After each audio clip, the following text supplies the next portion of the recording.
Hola,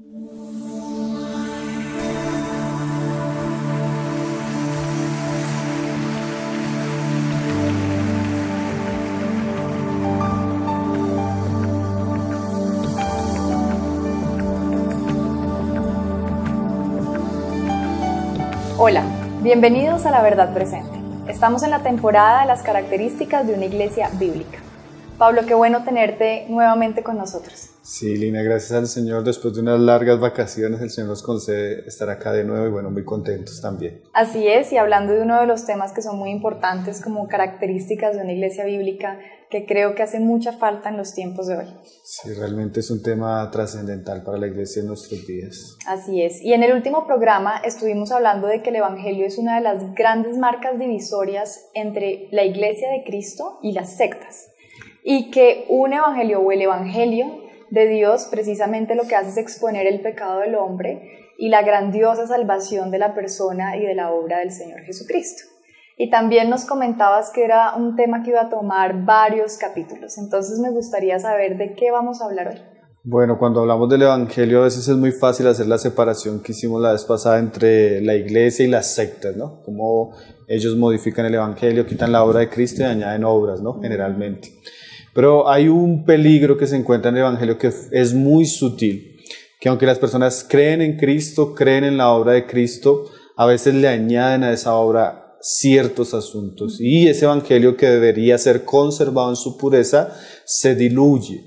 Y yo pienso que esa es una de las grandes tentaciones que tiene la iglesia en nuestros días. Y aún Pablo, cuando él hablaba del evangelio, él decía esto, yo te lo quiero leer. Ahí en 1 Corintios 1:17 él dice, pues no me envió Cristo a bautizar, sino a predicar el evangelio, no con sabiduría de palabras, para que no se haga vana la cruz de Cristo. Entonces Pablo decía que el Señor lo había enviado a predicar el evangelio, pero no con palabras de sabiduría humana, porque cuando él mezclaba el evangelio con esas palabras de sabiduría humana, el evangelio perdía su efecto, su poder, su capacidad. Y esa era una tentación que Pablo veía en su ministerio, pero él habla exactamente de eso, porque la ciudad tenía muchas escuelas filosóficas, mucha sabiduría humana, y parece ser que la iglesia estaba mezclando las escrituras, la verdad y el evangelio con esa sabiduría que se encontraba de una manera muy abundante en la ciudad. Entonces Pablo habla enfáticamente de eso porque los corintios estaban mezclando el evangelio. Para los judíos era fácil mezclar el evangelio con la ley y con las obras, pero para estos gentiles la tentación era que la sabiduría humana podía ser algo que se mezclara con el evangelio. Y lo que Pablo nos dice es que cuando eso sucede, el evangelio pierde su poder, pierde su eficacia. El hermano Hernández Díaz López, comentando este pasaje, decía lo siguiente: la pureza de la fe es la garantía de su permanencia. Cuando el evangelio pierde su pureza, pierde también su poder y eficacia. Entonces, la garantía, como dice nuestro hermano, de la permanencia, de la fe, es la pureza que ella tenga. Cuando la fe es mezclada, ella pierde su poder, ella pierde su eficacia y pierde su valor. Dice tanto Pablo que dice que la cruz de Cristo se hace vana. Entonces, una de las tentaciones que nosotros debemos saber es que la iglesia es inclinada, a veces por su contexto religioso, a veces por su contexto cultural, a mezclar el evangelio con ciertos asuntos que pueden perjudicar seriamente el evangelio. Entonces hoy vamos a hablar de la pureza del evangelio en relación a ciertos aspectos que han diluido el evangelio en nuestra generación y que como cristianos deberíamos saber y estar en una actitud vigilante, a ver si estamos conservando el evangelio de una manera pura, como lo muestran las escrituras.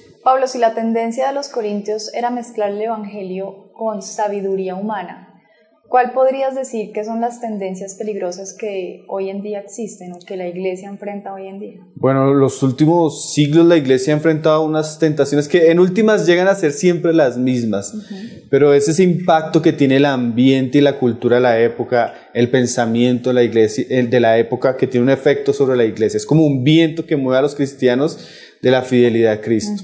Por ejemplo, en el siglo XIX, que fue un siglo donde el conocimiento explotó, la ciencia explotó, el racionalismo explotó, en esta época surgió un movimiento cristiano dentro de la iglesia que se dejó permear por lo que estaba sucediendo con el hombre y surgió la teología liberal. Una teología que introdujo como unos caballos de Troya, porque le dio más importancia a los descubrimientos científicos, le dio más importancia a la razón y se creó un escepticismo en medio del pueblo de Dios que en últimas fue minando la fe y el evangelio a tal punto que los mismos pastores, teólogos o maestros de facultades cristianas, seminarios, comenzaron a caminar un camino tan peligroso que se volvieron pastores ateos, pastores escépticos, y comenzaron a tener un espíritu crítico totalmente contra la Biblia, a punto de desacreditar la Biblia, su historicidad, sus milagros, y eso vino porque el ambiente de la época de la ciencia fue muy fuerte. En el siglo XX vimos otro efecto así que vino contra la iglesia que también fue muy fuerte, porque comenzaron a surgir unas ideas de izquierda, principalmente aquí en Sudamérica, y eso mezclado con el evangelio dio la teología de la liberación, ¿sí? Una teología que exaltaba los valores del evangelio, pero enfocándolos solo al aspecto social. Y eso también causó mucho daño a la iglesia y al evangelio. Y en nuestro siglo XXI, uno de los mayores males que se han percibido es el pragmatismo. ¿Qué es el pragmatismo? El pragmatismo es la filosofía de que lo que es importante es lo que sirve. No importa los medios, sino que se cumpla un objetivo. Que es algo como el utilitarismo, que está enraizado en un espíritu relativista, porque tú no tienes valores absolutos. Tú no hablas de lo bueno, de lo malo, de lo que está bien, de lo verdadero, de lo falso, sino que lo que te importa es obtener lo que tú quieres. Y eso es bueno en algunos aspectos, si se podría decir. Digamos, si tú tienes un problema de salud y te estás tomando una pasta que no está cumpliendo un efecto, pues tú tienes que ir al médico para que él te dé algo que cumpla el efecto. O si vas a comprar un carro que necesitas pero no está cumpliendo la función, puedes comprar otro carro.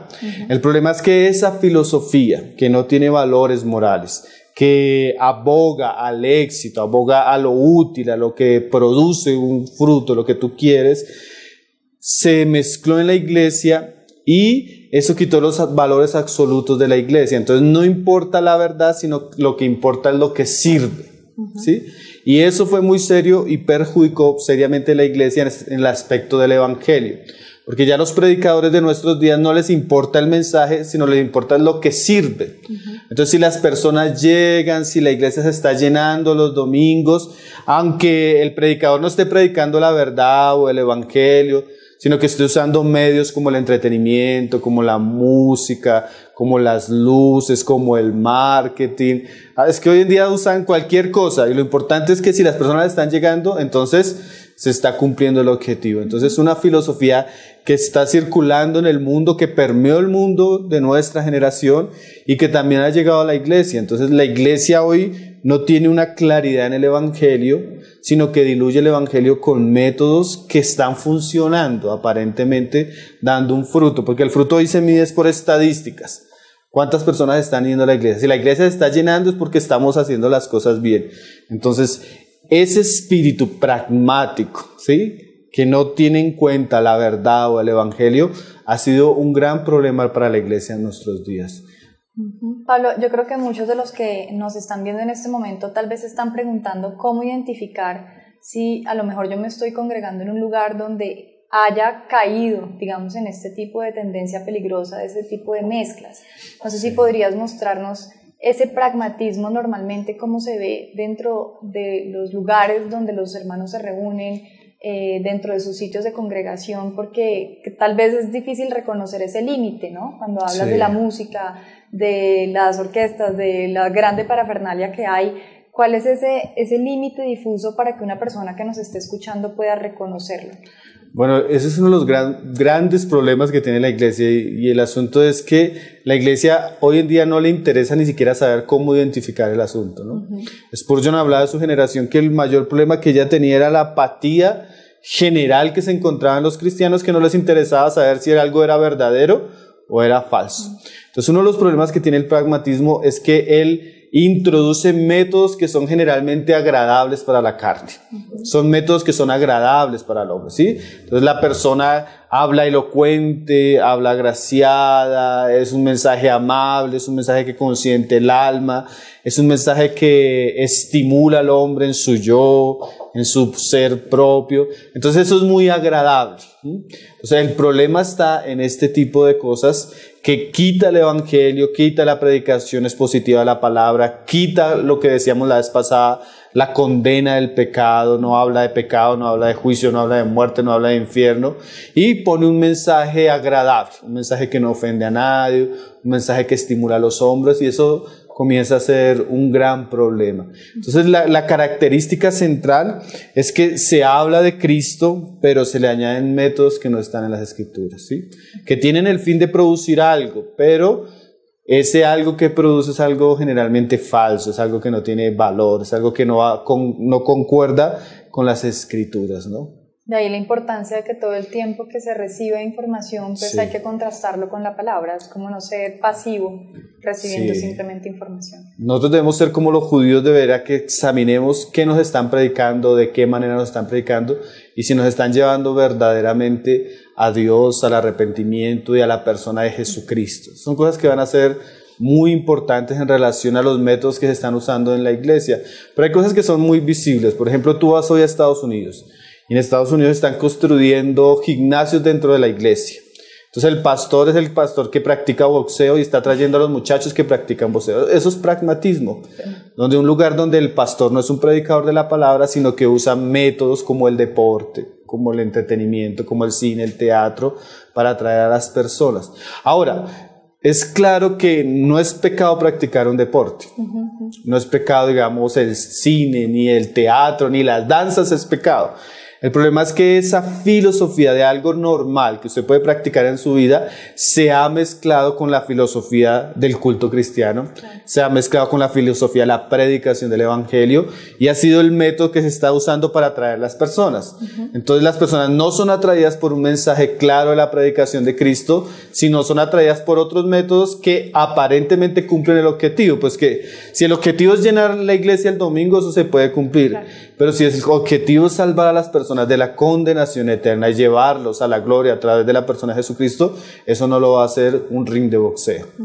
Eso no lo va a hacer una academia de danzas. Eso no lo va a hacer una obra de teatro, ¿no? Porque la Biblia dice claramente que Dios escogió, a Él le agradó salvar al hombre por la locura de la predicación. Y el problema de ese espíritu pragmático es que ellos le dan la espalda al evangelio. Hasta muchas veces le dicen a uno, no, es que no hay que hablar tanto del evangelio, como si de alguna manera se avergonzaran del evangelio. Y avergonzándose del evangelio, escogen métodos mundanos, métodos de la carne, métodos de sabiduría humana para sustituir el evangelio, que es el único que tiene el poder para salvarnos. Entonces es una crisis total y ese es un gran problema que tiene nuestra generación. Tanto que tú te vas a dar cuenta que es difícil que la mayoría de cristianos identifiquen realmente cuando les están verdaderamente predicando el evangelio o cuando los están manipulando a través de métodos carnales. Tremendo. Tengo aún muchas preguntas que hacerte, pero quisiera hacer una pausa para dejar que los que nos vean puedan digerir esta información y se queden reflexionando sobre este tema. No se vayan, recuerden que pueden enviar sus dudas o preguntas a tesorosverdadpresente@gmail.com o al grupo en Facebook Tesoros Verdad Presente. Na presença de milhares de anjos, eis-nos aqui. Pablo, algo que quisiera preguntarte es, ¿cuál es la raíz del pragmatismo? ¿Viene del humanismo secular? ¿Podrías explicarnos más esto? Sí, realmente el pragmatismo tiene sus raíces en el humanismo, que aunque se dice que es de nuestra generación, una filosofía nuestra, realmente son las mismas filosofías que tenían los filósofos griegos. Protágoras, él una vez habló que el hombre era la medida de todas las cosas. Y ese es el humanismo, ¿no? El humanismo es aquella filosofía centrada en el hombre como el centro de todas las cosas, el hombre como la medida de todas las cosas, su pensamiento, sus deseos, sus anhelos, su felicidad, su éxito, es la meta en el humanismo, ¿no?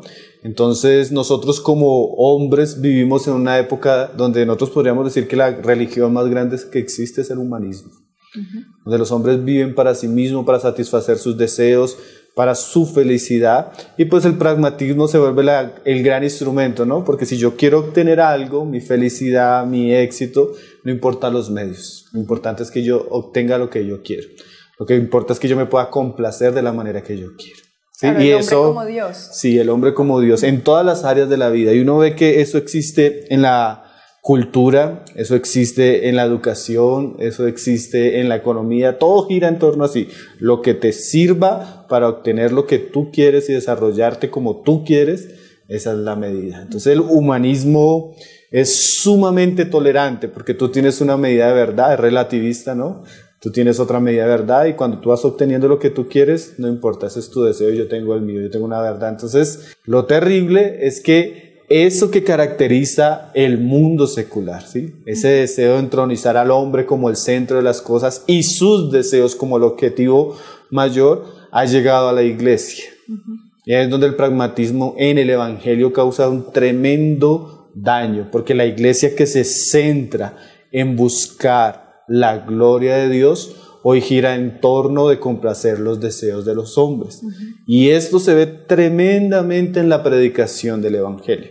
Un evangelio que no confronta el pecado, que no lleva al arrepentimiento, ni llega a las personas a confiar en Cristo, sino es un evangelio que promueve y satisface los deseos egoístas de la persona. Entonces, eso no es el evangelio, eso es humanismo. Claro. Humanismo infiltrado en medio de la iglesia, porque ¿qué se habla? Tú quieres, tú deseas, Dios te va a bendecir, Dios te va a prosperar, Dios te va a dar eso que tú quieres, Dios te va a dar eso que tú deseas, Dios desea lo mejor para ti. Entonces es un evangelio mezclado, pero que en últimas la realidad es que se ha dejado empapar totalmente con la religión idólatra que gira en torno al hombre de nuestra generación.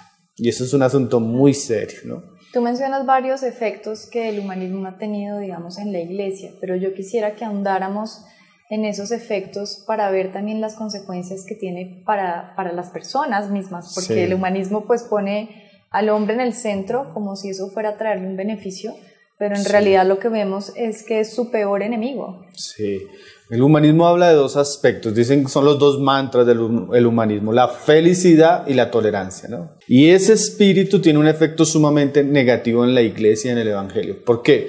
Porque cuando se habla de tolerancia, tú no puedes hablarle a la persona del pecado porque se va a sentir mal. Se intolera. Entonces ya la persona no va a ser tan feliz como ella quiere. Entonces ese espíritu hace que la predicación, los predicadores o la iglesia se vuelvan tolerantes con cosas que Dios no tolera. Se vuelvan ligeros con cosas que Dios no es ligero. Entonces el foco de esa predicación mezclada con ese pensamiento es que se vuelve una predicación light. Entonces solo se habla en el mensaje prosperidad y bendición, prosperidad y éxito. Entonces, como decía un hermano, eso es un mensaje tan maligno como una mala alimentación. Azúcar y grasa. Entonces usted da azúcar y grasa, vamos a tener una iglesia gorda y tibia. Una iglesia carnal. Una iglesia que muchas veces ni siquiera llega a ser iglesia. Porque la vez pasada decíamos que la manera como una persona se convierte en miembro del cuerpo de Cristo es cuando ella escucha el evangelio, ve su pecado, confiesa su pecado, se vuelve a Cristo y nace de nuevo. Pero si tú quitas un mensaje que expone el pecado, que demanda a la persona que se arrepienta y que vuelva a Cristo como el único medio de salvación en medio de su ruina y muerte espiritual, cuando tú no tienes ese mensaje, lo que estás haciendo es consintiendo, lo que estás haciendo es rascándole el oído a las personas para escuchar lo que ellos quieren, pero no está teniendo un verdadero fruto. Y podríamos decir, aún Dios busca nuestra felicidad, pero no esa felicidad egoísta centrada en nuestros deseos. La felicidad que Dios busca es la justificación para podernos salvar, santificar y llevarnos a la gloria, donde estaremos con Cristo eternamente en un gozo genuino. Pero ese gozo que Dios nos promete incluye la muerte a nosotros mismos, incluye negarnos a nosotros mismos, incluye poner bajo el altar de Dios nuestros deseos egoístas y aprender a conocer su voluntad y vivir para agradarle a Él. Porque cuando le agradamos a Él, como dice el Señor Jesús, somos bienaventurados.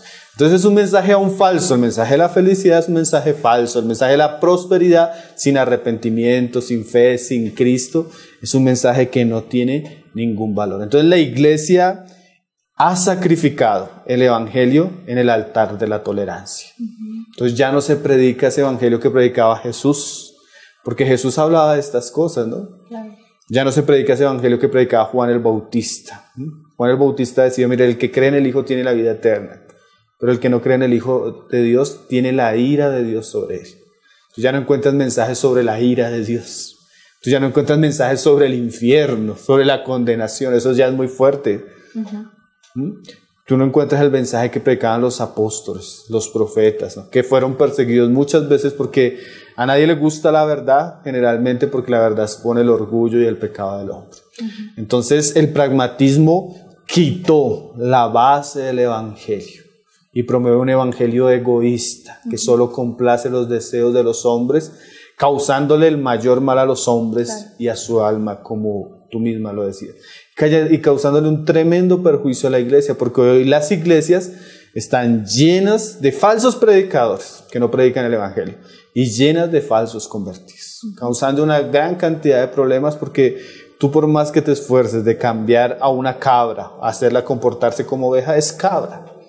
Lo único que cambiaría a esa cabra es que ella nazca en una nueva naturaleza, que es la naturaleza de Cristo. Pero eso no surge o no sucede genuinamente si nosotros no predicamos un evangelio puro. Y Pablo decía esto, mira lo que decía ahí en 2 de Timoteo 4:3, dice que le decía a Timoteo que predicara la palabra porque llegaría un tiempo donde las personas no sufrirían la sana doctrina, sino que teniendo comezón de oír la verdad se amontonarían falsos maestros que les hablarían conforme a sus propias concupiscencias. Entonces nosotros tenemos una gran cantidad de maestros divertidos, tenemos una gran cantidad de maestros agradables, tenemos una gran cantidad de maestros que ya no les gusta que le digamos predicadores ni ministros de la palabra, sino que les gusta que les digan motivadores, porque les encanta rascarle el oído a las personas, hablándoles fábulas, hablándoles chistes, hablándoles cosas que es lo mismo que se habla en el mundo.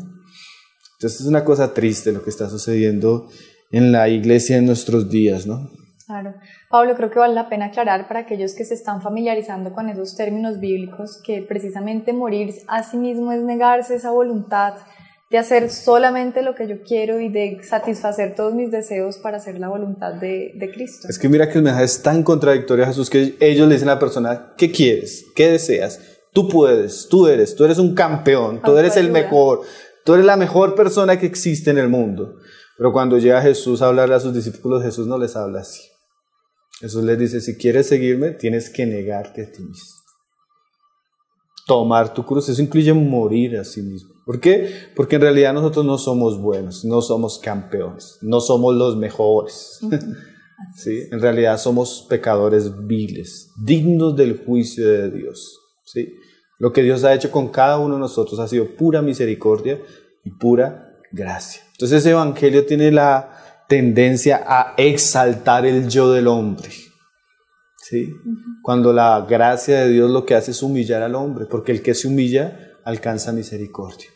Exaltar a Cristo para que el hombre se humille y pueda recibir la gracia de Dios en él. Pero es un evangelio totalmente diferente, solo que es una seducción que es muy popular. ¿Sí? Porque a la gente le gusta que les hablen así, a la gente le gusta que los motiven. Pero eso era lo que hacían los falsos profetas en el Antiguo Testamento. Fortalecéis las manos de los malos, decía el Señor. O sea, cuando una persona está en pecado necesita arrepentimiento y tú le dices, vas bien, solo necesitas sembrar, solo necesitas esforzarte, poseer la tierra, tú eres un campeón. Comienzan a motivarlo y a motivar, la persona cree que va bien. Y tal vez va siendo hijo del infierno doble vez, como decía Jesús, si no se arrepiente. Como dijo Juan el Bautista, ¿quién nos enseñó a huir de la ira venidera? Ya la hacha está puesta sobre la raíz de los árboles y todo árbol que no da buen fruto será cortado y será lanzado al fuego. Son dos evangelios diferentes, ¿sí ves? Solo que el uno tiene un tinte cristiano, pero es puro humanista, puro pragmatismo. Pablo, esto que venimos hablando es lo mismo que se predica en el evangelio de la prosperidad en estos últimos años que hemos venido oyéndolo. Sí, son como siameses, pero ¿sabes qué ha pasado algo interesante estos últimos años? Se ha denunciado tanto el evangelio de la prosperidad que ha perdido su auge. Yo he visto hasta estos predicadores pragmáticos hablando en contra de la prosperidad. Yo vi a Dante Gebel hablando en contra de la prosperidad y dije, este es interesante. ¿Por qué? Porque como se denunció tanto el evangelio de la prosperidad estos últimos años, ya no está siendo, hay lugares que todavía tiene auge, pero ya está siendo bastante denunciado. Pero sabes que hoy ha surgido otro tipo de teología, en Brasil le llaman así la teología del coaching. ¿Y qué es eso? Que ya los predicadores no son predicadores, sino son motivadores. Quitamos la escritura, entonces comenzamos a predicar un coaching gospel. Es que es interesante porque son puros mensajes de autoayuda, cómo obtener la victoria, cómo poseer la tierra, cómo ser el mejor oro de la tierra, cómo ser las personas más valiosas, cómo tener... Pero es puro coaching, pura motivación, ¿sí? Y como te decía, pueden haber coaching que cumplan un buen trabajo, ¿sí? Si tú tienes una empresa y tú quieres enseñar a tus empleados ciertas cosas, que los motiven, que les enseñen a hablar en público, que les enseñen, eso es bueno. Pero una cosa es que tú uses eso para predicar el evangelio y cambies el evangelio volviendo solo motivación personal. Eso no sirve para salvar a las personas del infierno. Eso le sirve a una persona para hablar en público, pero eso no le sirve a las personas para que se enfrente al justo juicio de Dios. Hay solo la sangre de Cristo. Pero es increíble, Lina. Mira, yo estuve mirando por internet, tenemos facultades, seminarios bíblicos ofreciendo coaching cristiano. Entonces, para que seas un buen psicólogo cristiano, un buen consejero cristiano, un buen pastor cristiano y un coaching cristiano. Entonces, es tan común que hoy en día los filósofos son los mismos pastores, predicando el evangelio con pura sabiduría ¿qué? Humana. Entonces es terrible porque eso es como un evangelio de la prosperidad un poco más elitizado, ¿no? Como un poco más, claro, más sofisticado, pero no deja de ser la misma basura pragmática que el mundo predica. Y nosotros no podemos mezclar el evangelio con eso. Entonces se ofrecen cursos, se ofrecen conferencias, se ofrecen charlas para motivar a las personas. Y tú escuchas a los cristianos decir así, a mí me gusta ir allá porque el pastor me motiva. Y cierto es que el evangelio tiene algo de exhortación, de consuelo, pero no es esa motivación al alma, al yo, para llevar al hombre a satisfacerse a sí mismo y a girar en torno a sí mismo, sino el verdadero evangelio nos lleva a Cristo y a vivir para gloria de Dios. Es terrible, hoy en día yo he visto pastores promoviendo empresas multinivel con puro coaching cristiano, y usan el evangelio, usan el nombre de Jesús, y eso las iglesias no se dan cuenta. Y uno ve, yo conozco amigos cristianos que conozco hace muchos años involucrados en ese asunto, ¿no? Entonces es terrible lo que está sucediendo en nuestros días. Es verdaderamente una tendencia muy peligrosa.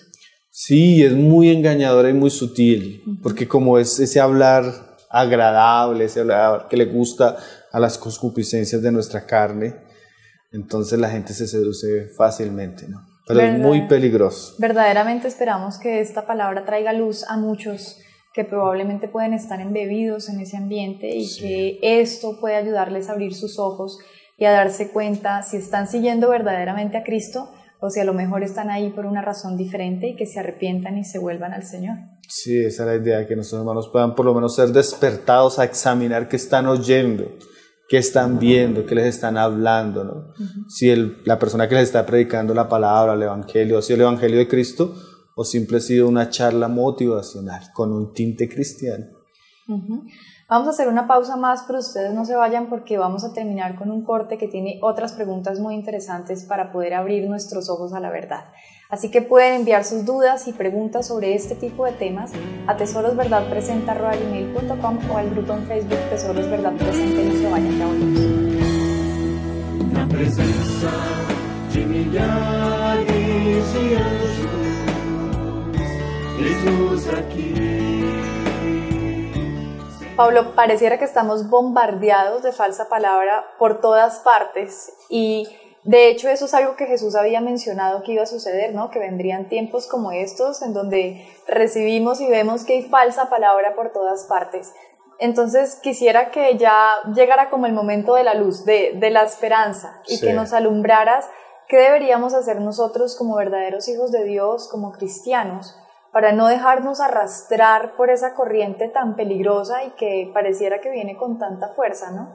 Cuando una persona entra a trabajar a un banco, la mejor manera que él pueda reconocer los billetes falsos es que él conozca bien los nuevos.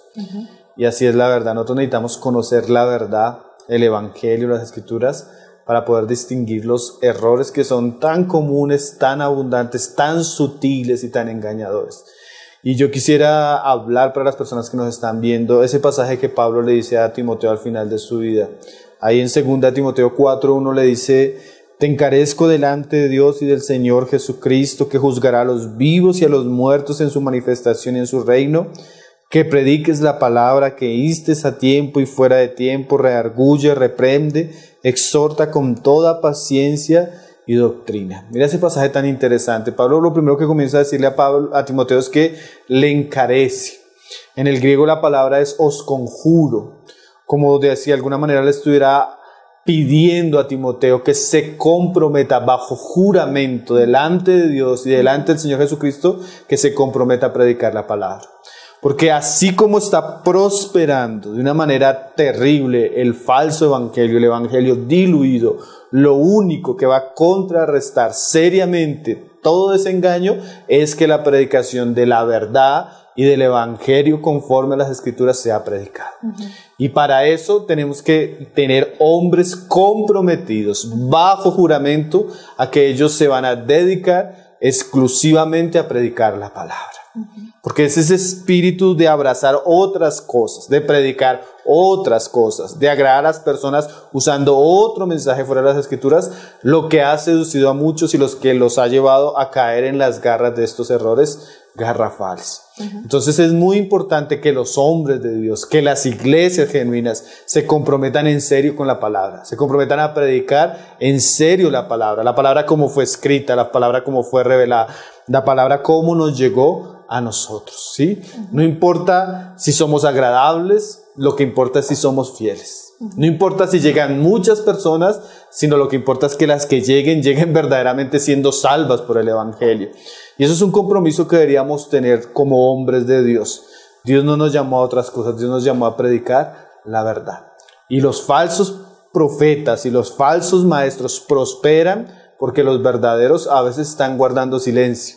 Y esa palabra que Pablo usó, que prediques la palabra, era una palabra que se usaba para los heraldos. El heraldo del rey tenía que hacer oír la voz del rey. Y nosotros tenemos que hacer oír la voz de Dios en esta generación. Hacer oír la voz de Dios en medio de la iglesia. Hacer oír la voz en medio de las calles. O sea, que las personas puedan oír el verdadero evangelio de Cristo. Que las personas puedan oír la palabra genuina de Cristo. Y es un compromiso que debería tener Timoteo delante de Dios. Y Pablo le dice que prediques a tiempo y fuera de tiempo. Es un compromiso tiempo completo, cuando estamos en la iglesia, cuando estamos fuera de la iglesia. Cada oportunidad que Dios nos dé para hablar el evangelio. Cada oportunidad que Dios nos dé para hablar la verdad. Cada oportunidad que Dios nos dé para exponer el error. Cada oportunidad que Dios nos dé para exponer a los falsos maestros debe ser una oportunidad que debe ser tomada en serio. A tiempo y fuera de tiempo. Eso es una obligación que tiene la iglesia, porque es la única manera que la iglesia va a conocer las cosas, porque la Biblia dice así, Jesús decía así: y conoceréis la verdad, y la verdad os hará libres. Entonces, la palabra tiene la capacidad, porque dice Hebreos que no hay nada que quede oculto. Cuando la palabra es expuesta, todas las cosas salen a la luz. Entonces, cuando nosotros tomamos en serio la palabra de Dios, comenzamos a ver todas las cosas desde la perspectiva divina y comenzamos a poder distinguir lo que es verdadero y lo que es falso. Entonces, las iglesias, los cristianos, deben comprometerse a este solemne deber, que es predicar la palabra a tiempo y fuera de tiempo. Eso quiere decir con urgencia. Eso quiere decir con dedicación. Entonces, nosotros deberíamos predicar, ahí como decía Martin Lloyd-Jones, como muertos que están predicando a muertos y que no van a tener la posibilidad de hablar tal vez otra vez. O sea, con un sentido de urgencia, con un sentido de afán, de que las personas conozcan la verdad. Porque a veces son más diligentes los falsos profetas, a veces son más diligentes los falsos maestros. Y como decía Martin Luther King, yo no temo tanto el grito de los malos, sino el silencio de los buenos.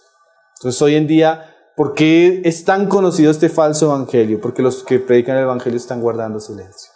Entonces nosotros debemos empoderarnos del evangelio de Cristo, de la palabra de Cristo, y predicarlo seria y constantemente. A pesar, porque el pasaje sigue diciendo ahí más adelante, porque vendrá tiempo cuando no sufrirán la sana doctrina, sino que teniendo comezón de oír, se amontonarán falsos maestros conforme a sus propias concupiscencias, y apartarán de la verdad el oído y se volverán a las fábulas. Pero dice Pablo, pero tú sé sobrio en todo. Sobrio quiere decir que no se puede embriagar con esas enseñanzas. Sobrio quiere decir que no se puede dejar mezclar de esas enseñanzas. Y eso es una tentación que tenemos. Yo en estos días recordaba a un hermano que me decía, hermano, ¿he escuchado las prédicas de Yokenju? Bueno, no sé bien el nombre, él es un japonés. Y usted lo mira y es un motivador tremendo, lo invitan a todas las partes y es hasta pastor cristiano. Pero cuando usted examina las predicaciones de él, nunca usa un versículo. Hay algunos que son descarados, ellos usan un versículo y lo tuercen. Pero este ni siquiera saca la Biblia. Y es pastor y recorre todo el país, tiene ONGs, bueno, muchas cosas, y nunca predica la palabra. Y nosotros, si somos cristianos, no debemos dejarnos embriagar por ese tipo de mensajes.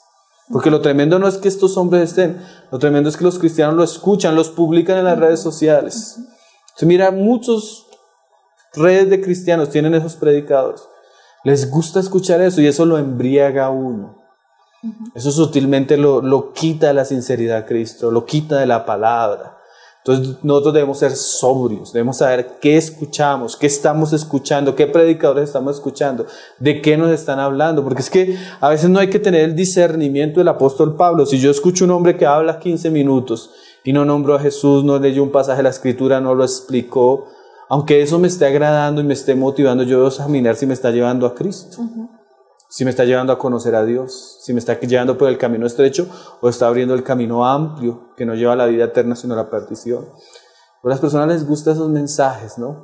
Entonces no debemos dejarnos embriagar, como le dice Pablo a Timoteo, sé sobrio en todo, soporta las aflicciones, y eso es importante saberlo, aún los ministros de la palabra, siempre que prediquemos la verdad clara, bíblica, como el Señor la dio, eso va a causar un sufrimiento.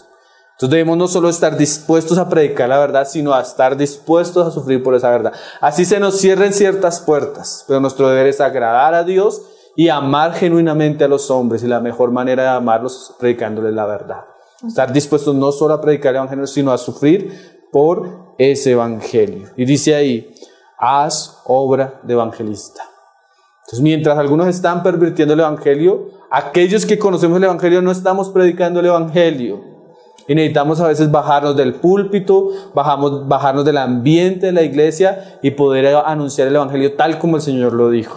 Porque lo que decíamos, el grito de los malos a veces es mayor que el silencio de los buenos. Muchos de estos falsos están haciendo campañas, están haciendo eventos para jóvenes, están predicándole a los niños, están yendo a colegios, a universidades, están yendo al Congreso, están yendo a muchos lados y están predicando un falso evangelio. Pero nosotros que conocemos el evangelio, ¿estamos haciendo obra de evangelistas? Entonces eso debería despertarnos a nosotros, porque es una guerra. Es una guerra por la gloria de Dios, una guerra por la salvación de las personas y es una guerra por el evangelio que nosotros deberíamos asumir, como Pablo le está diciendo a Timoteo. Y dice ahí, cumple tu ministerio. Porque Timoteo era joven, imagínate. Timoteo tenía problemas de salud, Timoteo era tímido. Timoteo estaba siendo encargado de pastorear una de las iglesias más grandes de Asia, con muchos problemas. Pablo en la cárcel, la apostasía surgiendo, los romanos persiguiendo a los cristianos. Y el Señor le está diciendo a Timoteo, Timoteo, anímate a cumplir el ministerio. Entonces, si Timoteo fue animado en un tiempo tan difícil, nosotros deberíamos también animarnos a cumplir el ministerio que el Señor nos ha dado, porque ese va a ser el instrumento que Dios va a usar para sacar a la luz la verdad y glorificar su nombre en medio de una generación que está cayendo en tanta apostasía.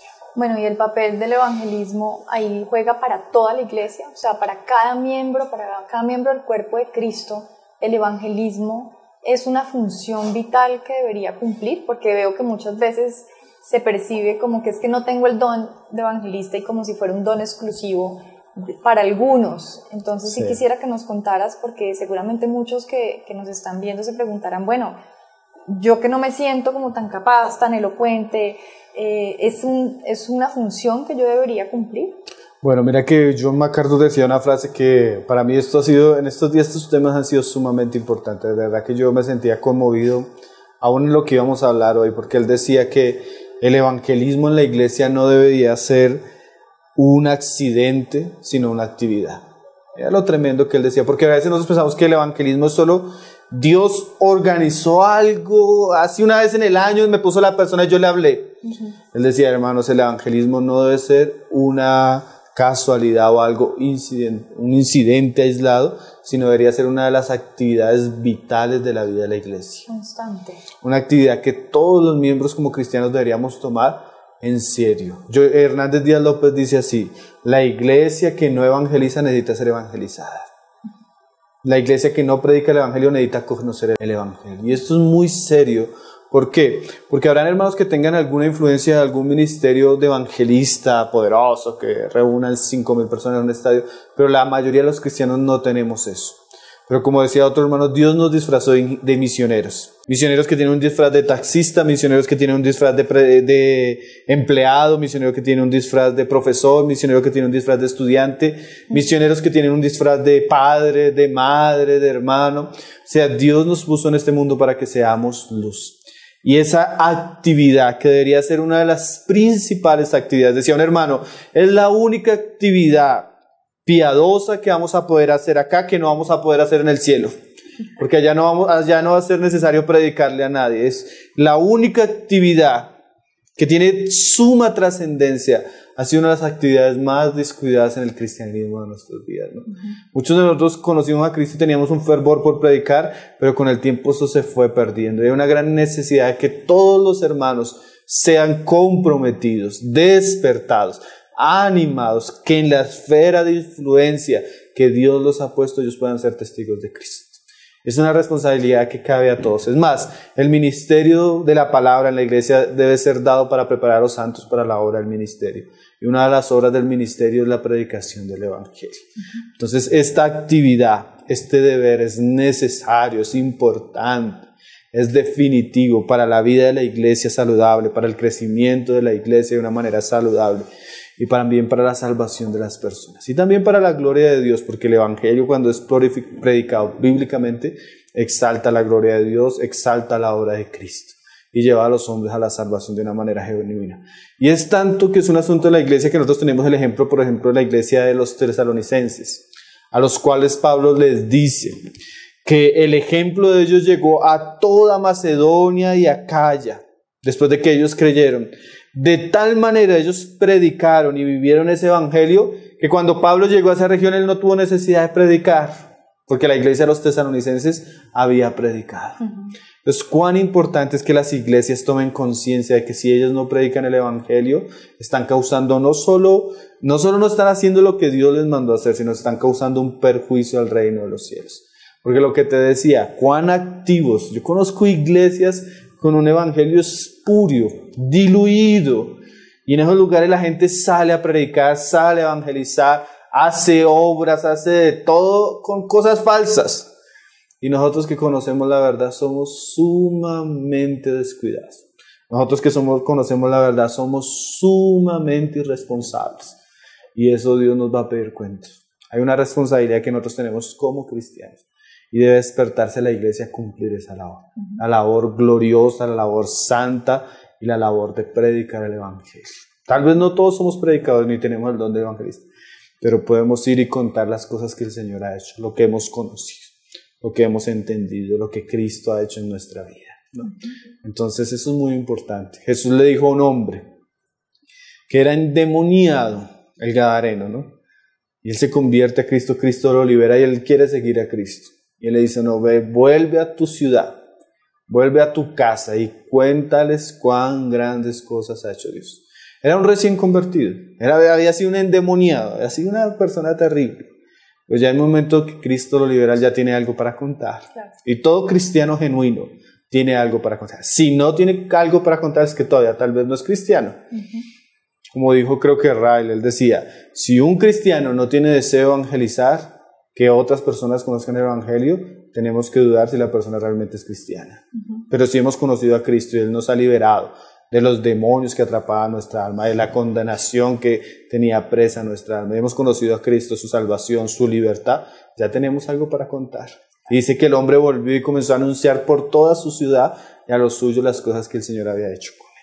Entonces eso nos despierte a todos, a las mamás a predicarle el evangelio a sus hijos, a los esposos a predicar el evangelio a sus esposas, a sus hijos, a los empleados, a sus compañeros, a los universitarios, a sus compañeros. El Señor puede hacer tantas cosas tan maravillosas que nosotros no nos imaginamos. En estos días hablaba con unos hermanos que una hermana conoció al Señor porque todos los lunes iba un sacerdote a predicar el evangelio a la empresa donde ella trabajaba. Un sacerdote.